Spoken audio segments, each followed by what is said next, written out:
Hello and welcome to Civil War Weekly, the podcast that answers the question, what happened this week in the American Civil War?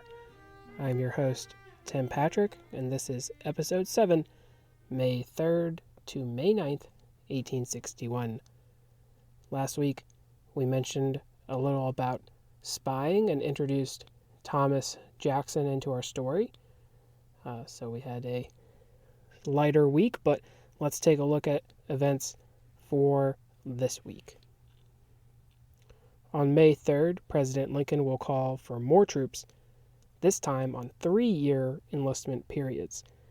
Remember, that initial call for volunteers was only for 90 days, so these are more troops, but on longer service terms. So 42,000 more volunteers, as well as 18,000 seamen. It was clear that additional troops would be necessary to end the war, and without the contributions of the Upper South and border states, the Union would call upon more men from the states that remained in the Union. If we think about the Anaconda Plan that was already mentioned, this move makes the most sense. It would take time, possibly longer than 3 months, say, to accomplish their goals. Bolstering the Navy would be necessary for the Union, given that blockading of southern ports was a key part of the plan laid out by Winfield Scott. By the start of the war, we mentioned that the navies of both North and South would certainly need some work. Without the naval base at Norfolk, the Union would need to look to quickly start producing a vast variety of ships, as blockading on the seas, as well as gunboats to navigate the southern rivers, especially the Mississippi, would be needed. I will leave the discussion of the Navy, though, more in depth at least, for another episode. I know we talked about Arkansas not too long ago, but they will join the Confederacy officially on May 6th. 1861. After Fort Sumter, they would reconvene and call for secession once again. Unionists were defeated in their efforts to call for a vote of the people that might have kept the state in the Union. Keep in mind, it had been a close-run thing when calling for a convention to discuss secession originally. There were a lot of Unionists who held the majority during the session. So, with only 5 votes against, the state would confirm secession from the Union. I think the interesting thing is that although they voted for secession, they would write a new constitution with only a 2-year term limit for the state governor. Henry Rector, who we mentioned earlier, he was a key role in moving toward removing the state from the Union, and he denied sending troops to Lincoln and possibly even orchestrated the seizing of the arsenal in Little Rock. So Rector has done all these things, but it is unfortunately the sort of end of the line for him, as he is being rewarded by getting a couple of years of his time in office removed. This is just more evidence that there was not necessarily a united front, or at least if it was united in some of these states, then maybe it was perhaps a little bit begrudgingly at that. It would be in May that the state of Tennessee would adopt an ordinance of secession. Tennessee is an interesting case, as there was a split between East and West. The western part of the state would be for secession, while the eastern part of the state would be against. Part of that is that the western part is more, it's flatter, so there's more agriculture, more large plantations that certainly would benefit from the use of slaves, whereas in the eastern part it is a little bit more mountainous, so like the Smoky Mountains there, Gatlinburg and whatnot, that's in the eastern part of the state, so they would not be as reliant on that kind of agriculture. Relations between the eastern part of the state and the rest of Tennessee, in fact, had already been souring. There had been previous movements for the eastern part of Tennessee to form a new state entirely, so a little secession of their own, in fact. By 1861, the eastern half was staunchly Unionist, much in the same way we talked about Arkansas. We mentioned in an earlier episode that voters in Tennessee had voted against even holding a convention to discuss the possibility of leaving the Union. That vote was 69,000 to 59,000, so pretty close, but so certainly the majority was there. After Fort Sumter, Governor Isham G. Harris, who was definitely a supporter of secession, called for a special session of the state government so that they could vote for an ordinance of secession. And that was upon his urging for the state to become independent and then officially align itself with the Confederacy. So an ordinance of secession was adopted, and Tennessee would soon put the vote to the citizens of the state to see whether they would officially leave the Union. Even with the overall result being mostly for leaving the Union, that did not mean that those of the eastern part of the state had to necessarily just take it. And in fact, which should be noted that 31,000 of those citizens of eastern Tennessee would actually serve in Union armies. That's the largest number of any volunteers of any southern state that serve for the North. On May 9th, 1861, Great Britain will declare their neutrality. The British had already taken a stance of neutrality even before the war was underway. That did not mean, however, that they would not have at least a small part to play, as we have already mentioned in earlier episodes.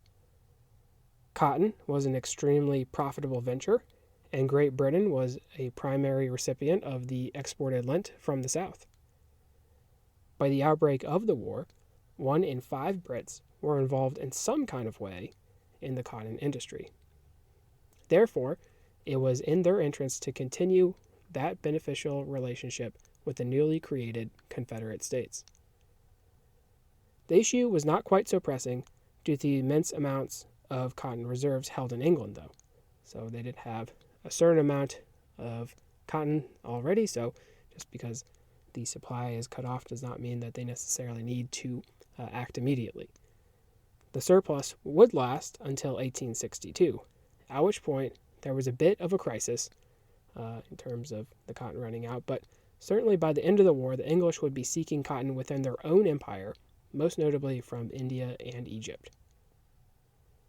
Reasonable considering the island nation still held many colonial possessions, so it's still a very vast empire that they can draw on for resources.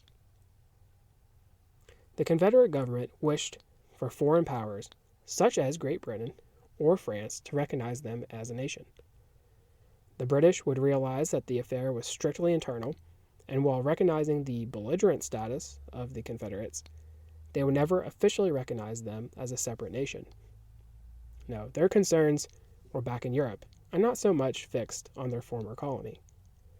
Britain did benefit greatly from the war because they were supplying North and South with uniforms, ammunition, and weapons.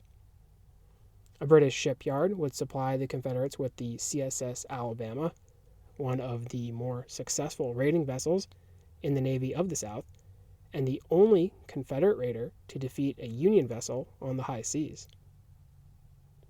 The U.S. government would seek a settlement for the damages inflicted by the Alabama after the war.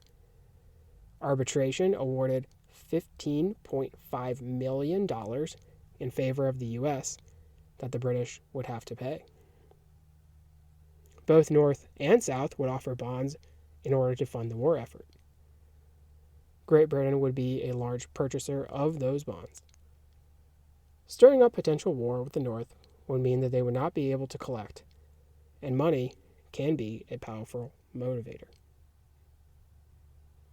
British citizens would participate in the war. Some 50,000 would cross the Atlantic to fight on both sides. This certainly was surprising, and I myself actually found it surprising when doing a little bit of research. While I'm sure some left for ideological reasons, some were more adventurers than anything. Henry Morton Stanley, who would gain fame for being an explorer of Central Africa, would actually enlist on the side of the Confederates before being captured and switching sides. Stanley had been living in Arkansas and was sent a package with women's clothes when he did not join up. Sort of remarkably, he really did not know what the war was even about, asking his northern captors exactly why the war was being fought in the first place. The Empire had already abolished slavery in 1833. In fact, later in the war, Britain would sign an agreement with the U.S. government to form a combined naval effort to limit the slave trade. Great Britain was not the only country that the Confederate States appealed to for support. Napoleon III, Emperor of France, would also meet with Confederate officials. Much like the British, the French were also affected by the lack of the cotton trade, but they did not wish to start a war with the United States, at least by themselves.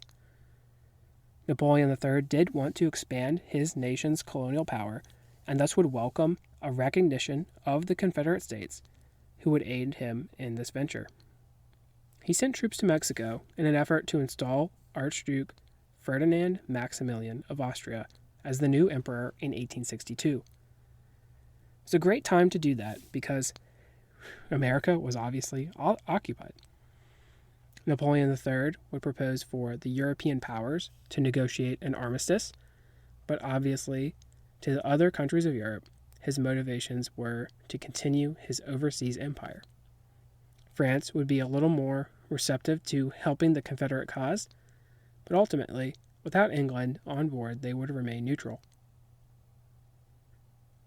Let's talk a little bit about the Confederate Government. We've been mentioning them without really delving too deep. The original states of the Deep South, who had announced secession early, would meet in February 1861 in Montgomery, Alabama, to officially create the Confederate States of America. The speed at which the government is created is something sort of remarkable. There are accounts of rushed action, the first cabinet meeting happening in a hotel room. The Confederate Constitution would essentially be the U.S. Constitution, except it granted the right to own slaves. We mentioned when talking about habeas corpus that eventually it would also be suspended in the Confederate States. This is a good example of a parallel. There were a few differences, which were not necessarily bad ideas. It prohibited those pesky tariffs, established a district court system, item veto by the president, and a 2/3 approval for appropriations not requested by the president. So there were some interesting concepts that you could see as improvements, I suppose. And obviously it was very similar to the U.S. Constitution. To make things more confusing, there was a motion to use the same flag as the United States. Something sort of like, we are the United States, so we should just keep using, the stars and stripes there. So that certainly would have been pretty confusing. They would come up with something really close, the stars and bars. Many people confuse the battle flag of the Army of Northern Virginia as the flag of the Confederacy. The stars and bars had 3 horizontal bars with a blue corner and stars in a circle. Imagine the U.S. flag with only a red and a white and then a red bar, and essentially that's it, I guess. The battle flag, which contains a red plane, blue cross, the St. Andrew's cross, sort of like an X with stars in the blue portion, is a little bit different. And, there is actually a variation, 2 variations of the Confederate national flag where this pattern is incorporated. I'm going to have some pictures posted to the website, so that should make things a little bit more clear, because I know just describing them here on the podcast is probably a little bit confusing. I'm not necessarily good at those kinds of descriptions. I can do the Bonnie blue flag of the Confederacy, which was just a blue flag with a single white star on it. So that's an easy one for me to describe. But I'm going to have to go ahead and post some pictures, so that'll make things more clear. But that is a pretty good point in that there were a lot of different flags of the Confederacy, especially in the Western theater of the war. There were a lot of different ones that were used, so that certainly is a good point to make. But back to the action. Another interesting difference in the new Confederate Constitution is that the president will serve a 6-year term. The president we've actually mentioned a couple times, and in this case, at least for right now, he is actually the provisional president of the Confederacy. His name, of course, is Jefferson Davis. Jefferson Davis was born in 1808 in Kentucky, but grew up in Mississippi as part of the Southern aristocracy. In fact, his middle name, Finis, means final in Latin because his parents did not want any more kids after they had Jeff. And apparently that reminder worked because he was, in fact, the youngest child, the last child they had. Davis was fairly small growing up and actually was known as Little Jeff during his early school days. He would attend West Point in 1824 and does okay, coming out in at 23 out of 32 in his class, but he does actually get in some trouble for drunkenness a couple times there, and he gets posted out in the West and actually gets charged with not being at his post on time and actually defends himself. Apparently that was pretty effective, sort of a preview of things to come, because he is acquitted, but he does resign his commission soon after. It's during this time in the Army where he meets his first wife, who's actually the daughter of Zachary Taylor, and they do get married, although Zachary Taylor is not a big fan of Davis, and actually Jefferson Davis at one point thinks he's going to challenge Zachary Taylor to a duel because Taylor is so unapproving of this marriage.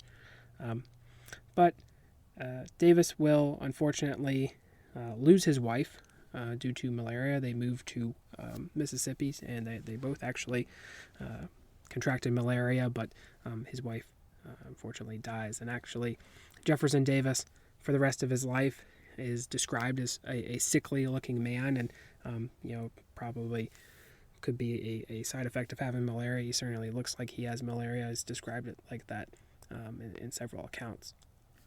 Davis will briefly serve in the Senate for Mississippi, but at the outbreak of the Mexican-American War, he will resign that post in order to lead some volunteer infantry. And he actually does fairly well. He did have that West Point background. He's wounded in the Battle of Buena Vista in the foot, but he refuses to leave the field, and he actually passes out due to his wound. And like I said, there's a unit of Mississippi militia, and they're using weapons that are known as Mississippi rifles, which we'll talk about here in the future. But he does a really great job, and Zachary Taylor actually commends Jefferson Davis after this. He says that his daughter was a better judge of character for the man than he was. So in that regard, Jefferson Davis does get some redemption. After the war, Jefferson Davis serves as the Secretary of War under Pierce, who was a ally in the anti-abolitionist views that Davis had. So it's actually one of the more effective secretaries of war. Jefferson Davis is actually also responsible for the 2 wings of the Capitol building as well. So that's also an interesting fact. He does marry again. Verina Howe is his second wife. So he gets married to someone who is relatively 20 years younger than him before the outbreak of the war. Now, by the time the Confederate States secede from the Union, Jefferson Davis is seen as a safe candidate. He's more moderate. he's well liked, and he may actually be able to sway the opinions of the border states. Although a supporter of slavery, Davis was not originally a supporter of secession, though. He was a Unionist, but eventually came around to the idea of leaving the Union. While other members of Congress gave grand speeches announcing their departure, Davis would speak and return to his desk with his head in his hands. It would surprise you to know that the enslaved individuals at his home in Mississippi were under a black overseer, and punishment would not be doled out unless there was a trial with fellow slaves serving as a jury. It may also surprise you to know he was not at the convention in Montgomery.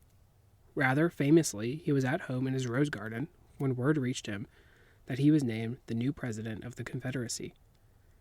He was a reluctant president. He'd rather be a general, much as he was in the Mexican-American War, a leader on the battlefield rather than a politician. Still, he would have to attempt to do the best under the circumstances. We can take a little bit of time to compare Abraham Lincoln with Jefferson Davis. Both originated in Kentucky, but left their home states. Of course, their paths are a little different, Lincoln being hardworking, while Davis being born into an affluent family. Both Lincoln and Davis would hold much in terms of power as presidents, more so than the regular administrations.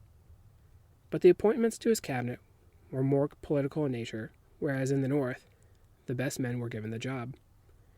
Furthermore, Lincoln proved more equipped to navigate the powerful men behind him. Davis, on the other hand, was more of a micromanager, and at times could not control the disagreements between cabinet members. When the Confederate States were formed, Davis would want an individual from every state in the Confederacy to be represented. It did not help that Davis would be in poor health much of the time, and irritable when those in the government disagreed with him. He was a poor judge of people and failed to replace incompetent men with better ones, unlike his opposite Lincoln. Additionally, the Southern government was facing an uphill battle already in almost all facets. Lack of a focus on the economy of the Confederacy would prove problematic. We mentioned earlier that the inflation the Confederate States faced toward the end of the war. Alexander Stephens, a former governor and congressman from Georgia, would be the provisional vice president of the Confederacy. Stephens, although described as sickly and frail, had a long political career prior to the war. At one point, he was stabbed multiple times by a Democrat over a political dispute, but survived. Politics seemed more extreme back then, obviously. He was originally a Whig, followed by a Democrat, before turning Unionist. Interestingly, he helped Stephen Douglas pass the Kansas-Nebraska Act of 1854. Continuing the balance of power was important for Stephens, as was preserving the Union. As vice president of the Confederacy, Stephens was seen in the South as a moderate, much like Davis. He was against secession as well. That is where the men drew the line. Stephens and Davis did not get along. Many times during the war, Stephens would be critical of Davis and his administration, especially in regards to the war strategy. Despite being a Unionist, in 1861, Stephens gave the famous cornerstone speech in Savannah, Georgia, where he stated that blacks were not equal to the white man, a cornerstone of the Confederate government. So, we see he's a real gem of a guy. Lincoln's vice president in 1861 would be Hannibal Hamlin.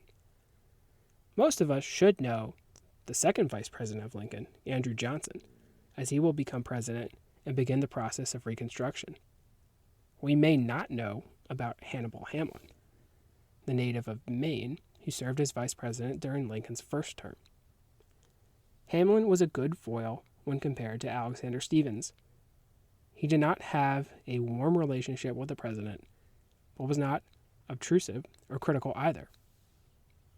In some ways, it was exactly the kind of man that Abraham Lincoln needed when so many strong voices surrounded him.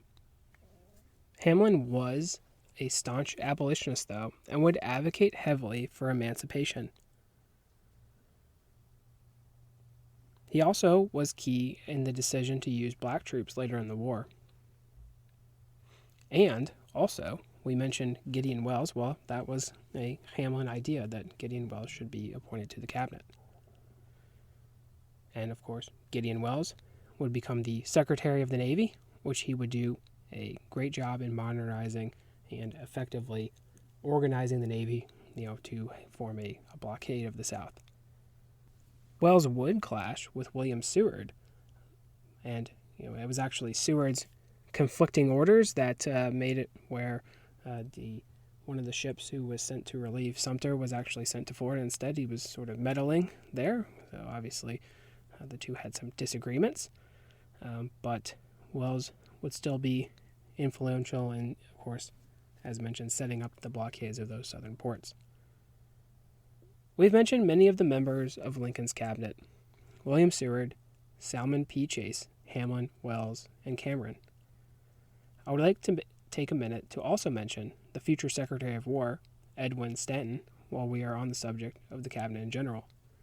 Stanton will not become Secretary of War until 1862. He does replace Simon Cameron, who was said to be corrupt, refusing to support a rival railroad he did not own. Cameron also suggested that slaves be armed to help the war effort in the South, which led to his removal.